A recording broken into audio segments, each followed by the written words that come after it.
What is the purpose of the Apollo 11 mission? Apollo 11 is man's first attempt to demonstrate the ability to go to the moon, to land there, and to return to Earth. This is Neil Armstrong, the first man to walk on the moon and a true pioneer of space exploration. From his early fascination with flight to his courageous combat missions in the Korean War, and finally to his historic Apollo 11 mission, Armstrong's life is a testament to bravery and determination. Did you know that he piloted a plane before he could drive a car, or that he stayed calm and saved a spacecraft from spinning out of control? Stay with us to discover more fascinating stories about this extraordinary astronaut's life. How do you view your...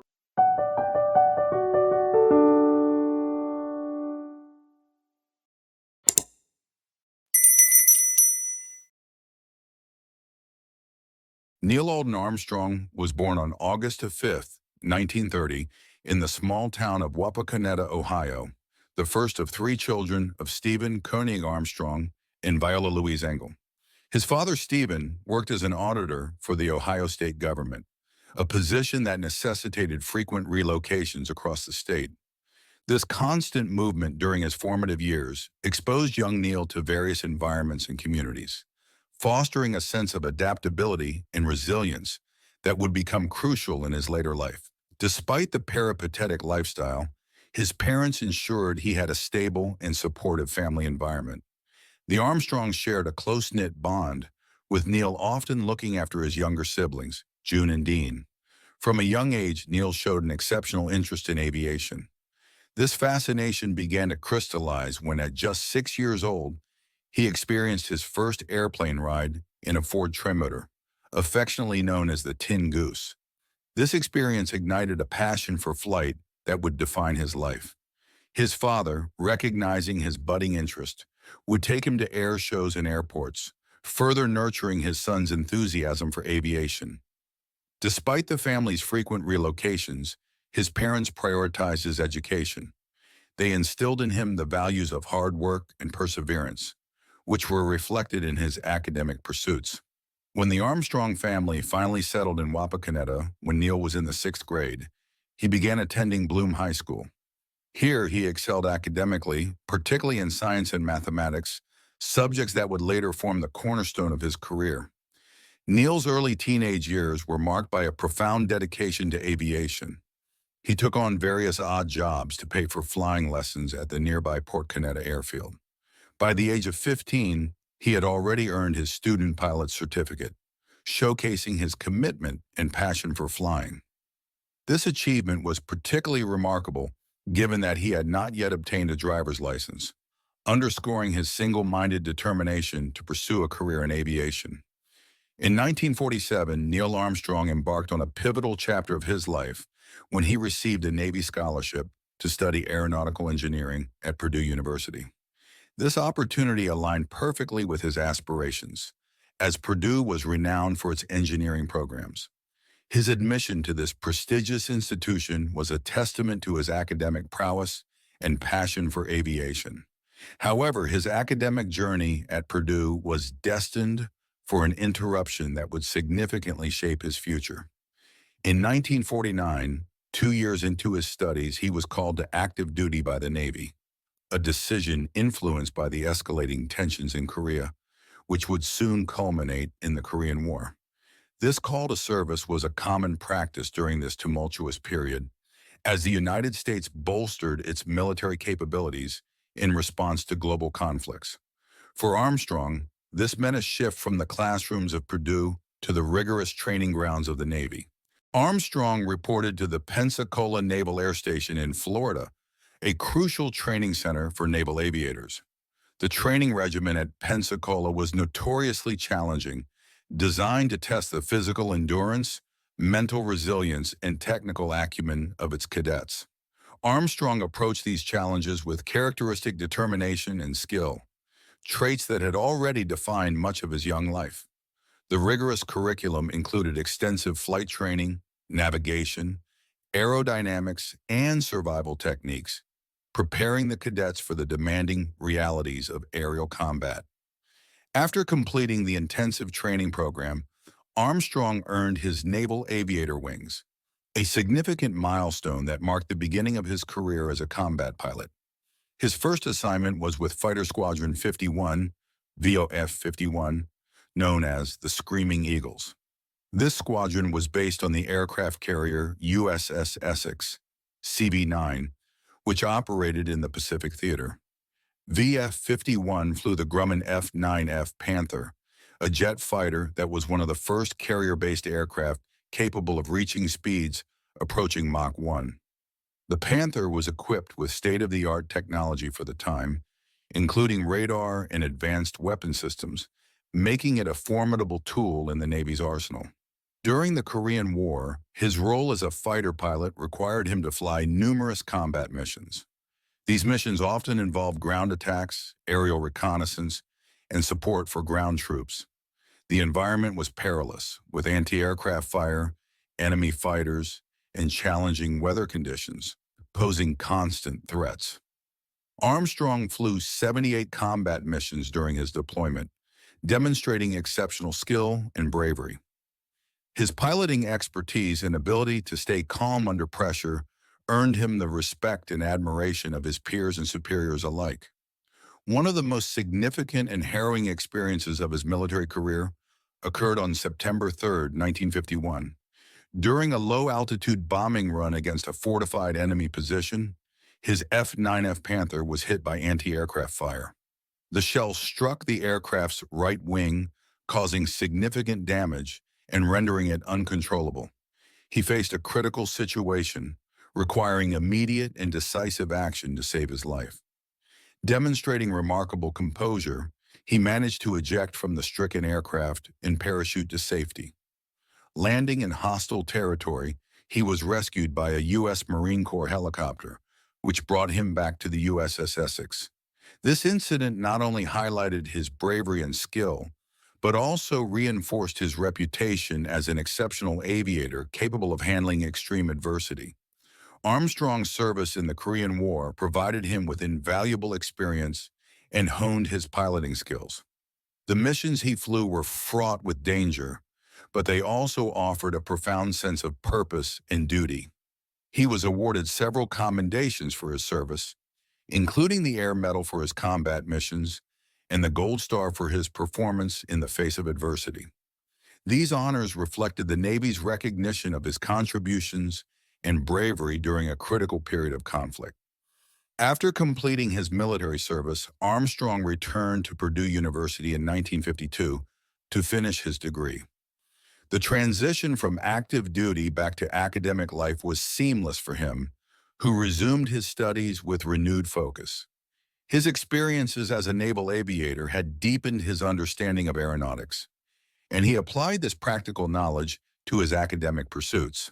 Armstrong graduated in 1955 with a Bachelor of Science degree in aeronautical engineering, a significant milestone that marked the beginning of his career in aerospace. Upon graduation, Armstrong joined the National Advisory Committee for Aeronautics, NACA, the precursor to NASA. He initially worked at the Lewis Flight Propulsion Laboratory in Cleveland, Ohio, where he participated in various research projects related to high-speed aircraft and propulsion systems. His work here laid the groundwork for his later achievements in space exploration. In 1955, he transferred to the high-speed flight station at Edwards Air Force Base in California, now known as the Armstrong Flight Research Center.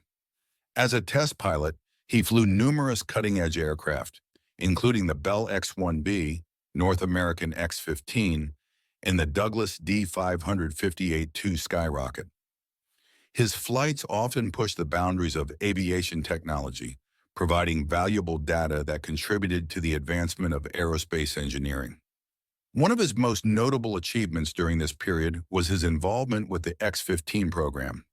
The X-15 was a rocket-powered aircraft that could reach the edge of space, and Armstrong flew 7 missions in this pioneering aircraft. His experiences in the X-15 program were instrumental in preparing him for the challenges of space travel. In 1962, he was selected as part of NASA's second group of astronauts, known as the New Nine.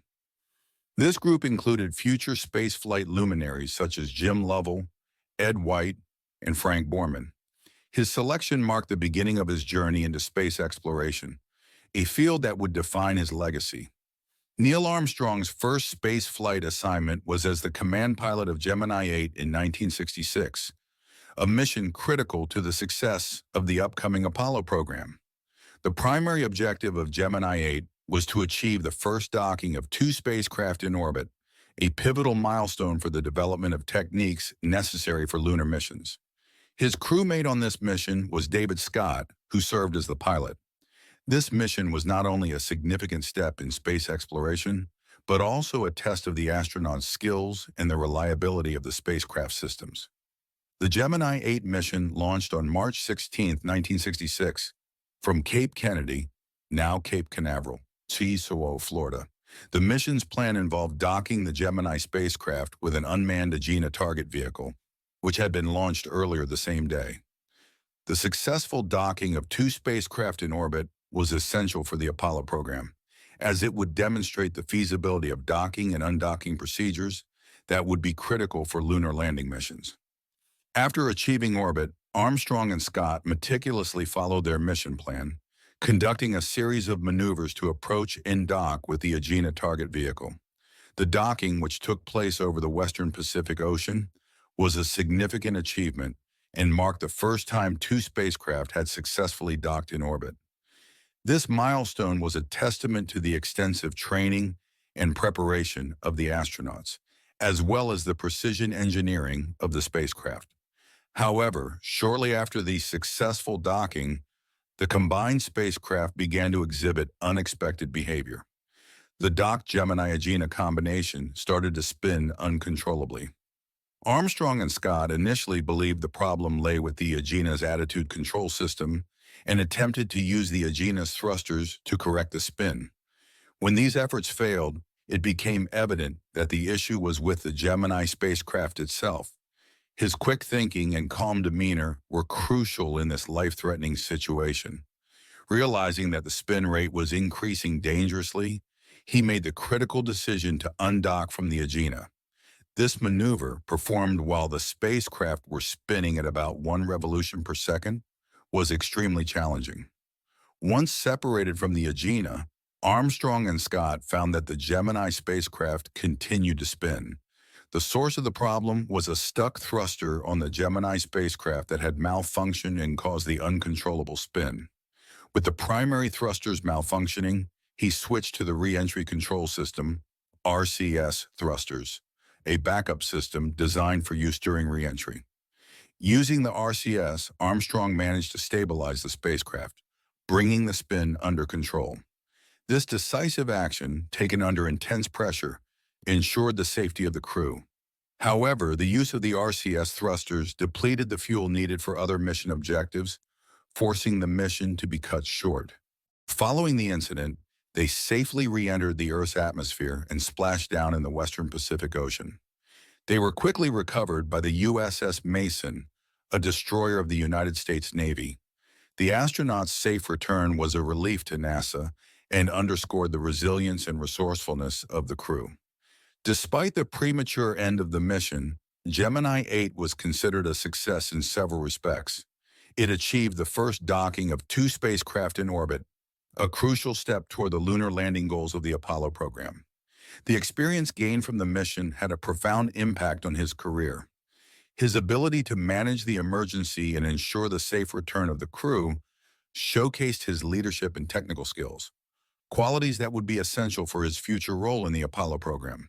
His performance during Gemini 8 contributed to his selection as the commander of Apollo 11, where he would achieve global fame as the first human to set foot on the moon.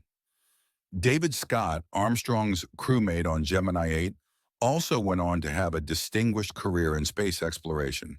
He later commanded the Apollo 15 mission, which involved extensive exploration of the lunar surface and significant scientific achievements.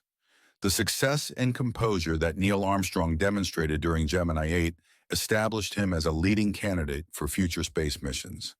His calm and decisive handling of the near-catastrophic spinning of the Gemini 8 spacecraft showcased his ability to perform under pressure, a critical attribute for the high-stakes missions of the Apollo program. Recognizing these qualities, NASA selected Armstrong as the commander of Apollo 11 in December 1968, the first manned mission specifically aimed at landing on the moon.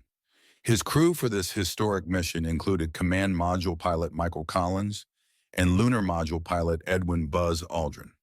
The primary objectives of Apollo 11 were not only to land on the lunar surface, but also to gather samples, conduct scientific experiments, and demonstrate the feasibility of human space travel to the moon, thereby paving the way for future lunar exploration. The mission was meticulously planned and executed, involving rigorous training and simulations to prepare the astronauts for every conceivable scenario they might encounter.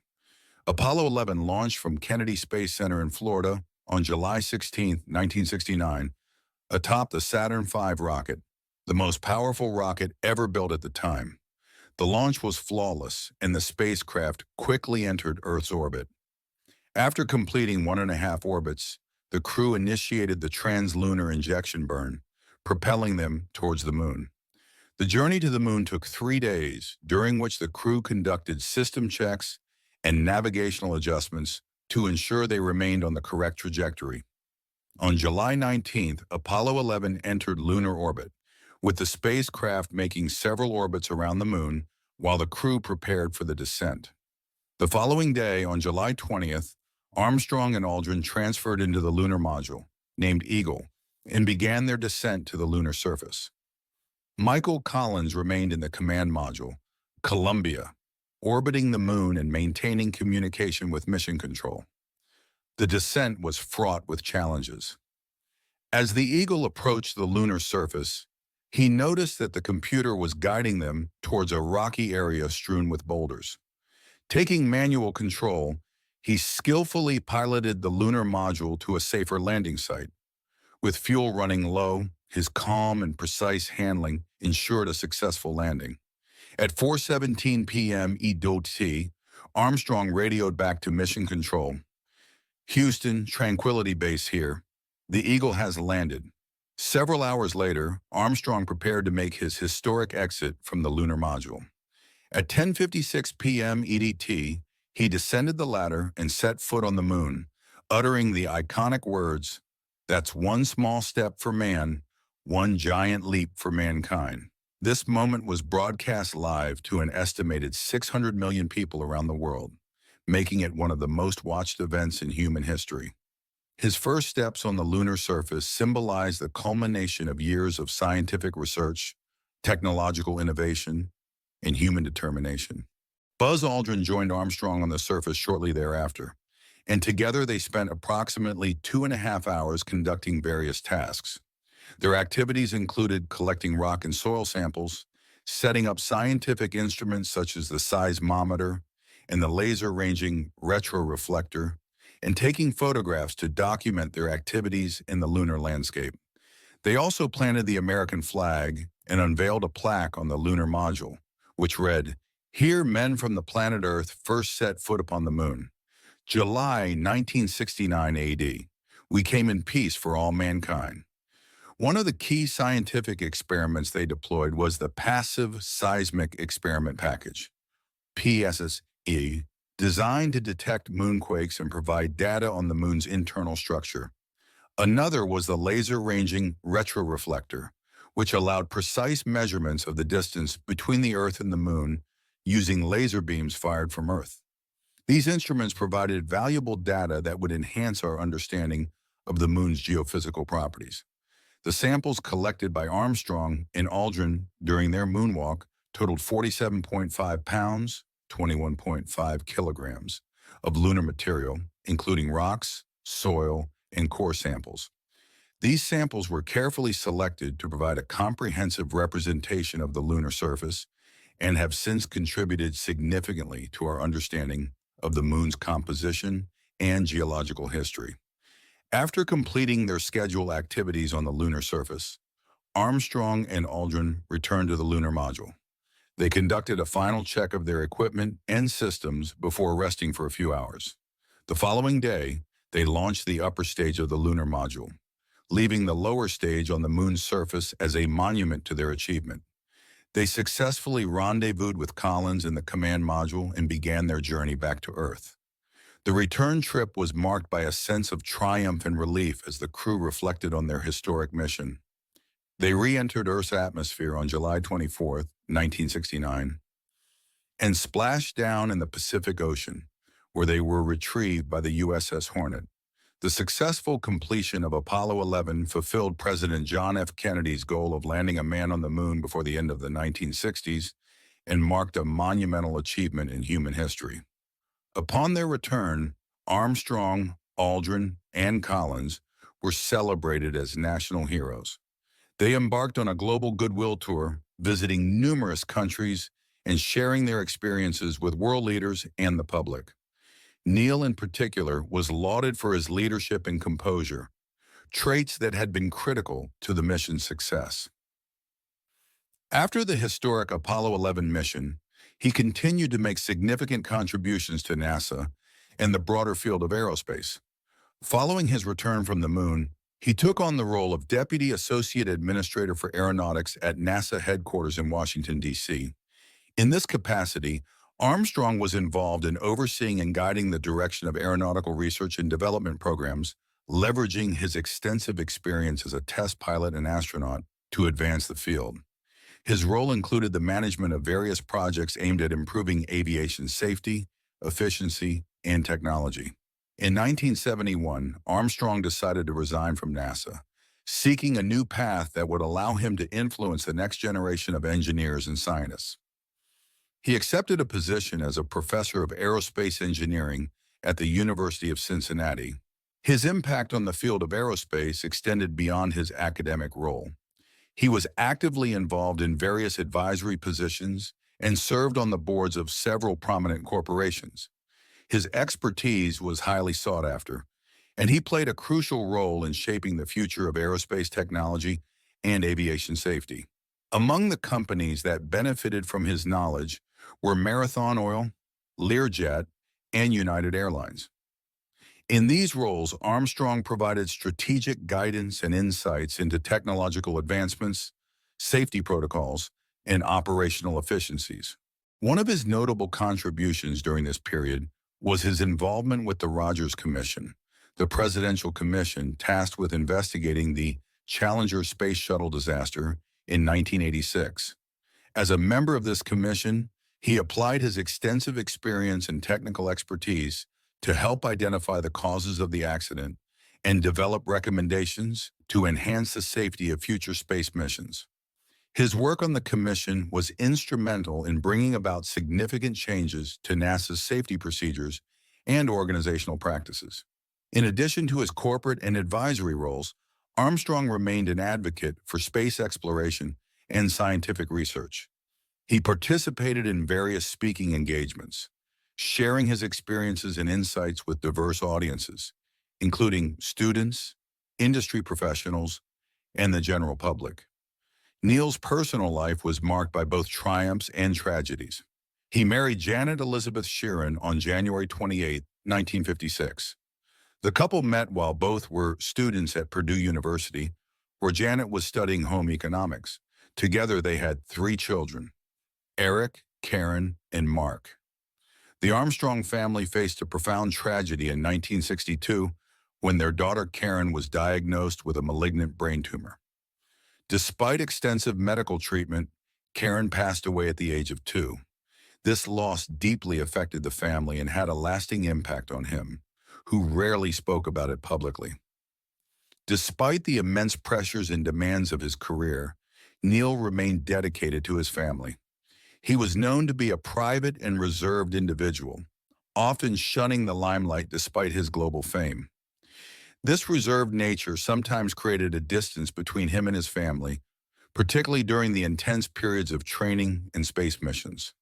In 1994, after 38 years of marriage, Neil and Janet Armstrong divorced.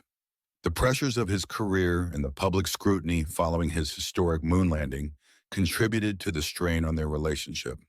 In the same year, he married Carol Held Knight, whom he had met a few years earlier.